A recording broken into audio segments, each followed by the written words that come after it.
So yesterday I was on Red Lines with Yulia and Anna from Ukraine, and they said something that I thought was amazing. Now I'm going to just show you a 2 to 3 minute clip of this, and then I'll put the link to the entire thing below.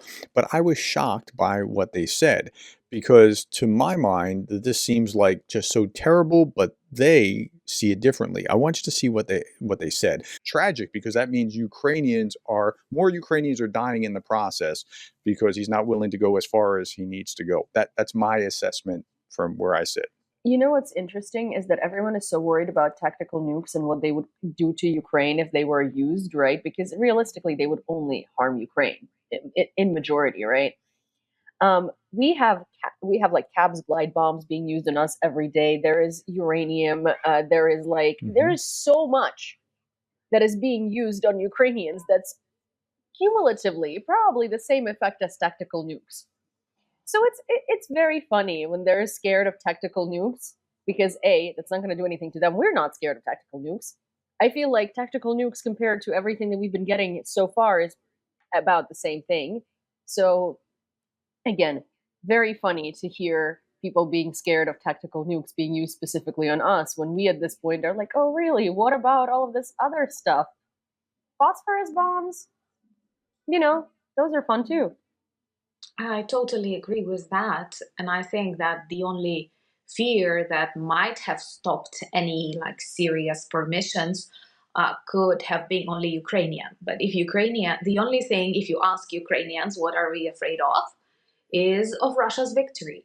Because this will mean death to anyone who identifies as Ukrainian.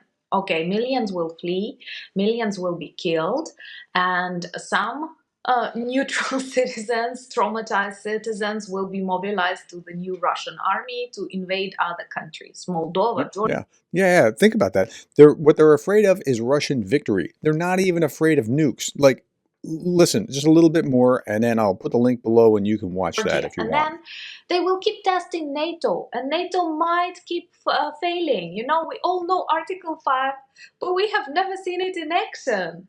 And it may be that new additions will appear stating that, well, the Baltics were former Soviet republics, and maybe we should protect them not that actively, not to escalate, not to escalate. So every Ukrainian actually knows how far away the closest nuclear power plant near us, because what Russia can do without using nuclear weapons is target these objects. I know that the closest to me is 100 kilometers approximately. I know it gives me an hour to hide. And we have these instructions where we must have what we must do, what we mustn't do. And this does not terrify us. We remain living here with the options like to leave because we love this country. We want to protect it, and we understand that it doesn't okay, let's imagine this very bad scenario where Russia uses everything on Ukraine, destroys Ukraine, and what? Peace and security returns back to the planet?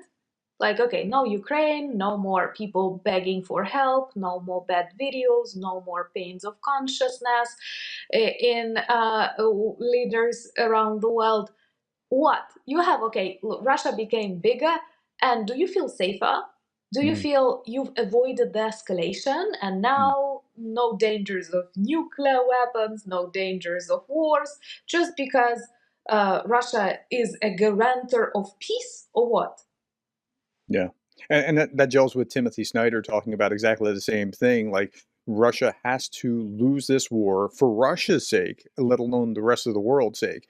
Yeah. So we're going to stop there. So if you want to see the rest of it, I'll put the link to this entire video below. It went for a little over an hour, and it was a great conversation. But just the idea that these two ladies, both of them Ukrainian, are not worried about nuclear weapons or a nuclear power plant being attacked or tactical nuclear weapons. They're worried about what happens if Russia wins. Like, that is the only thing that they're focused on.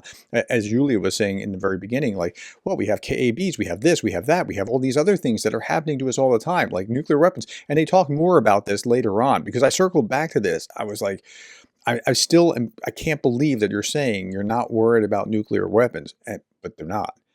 This is where they are. This is how Ukrainians are thinking about this, and you should see this video. All right, my friends. This is a advertisement for this larger red lines video.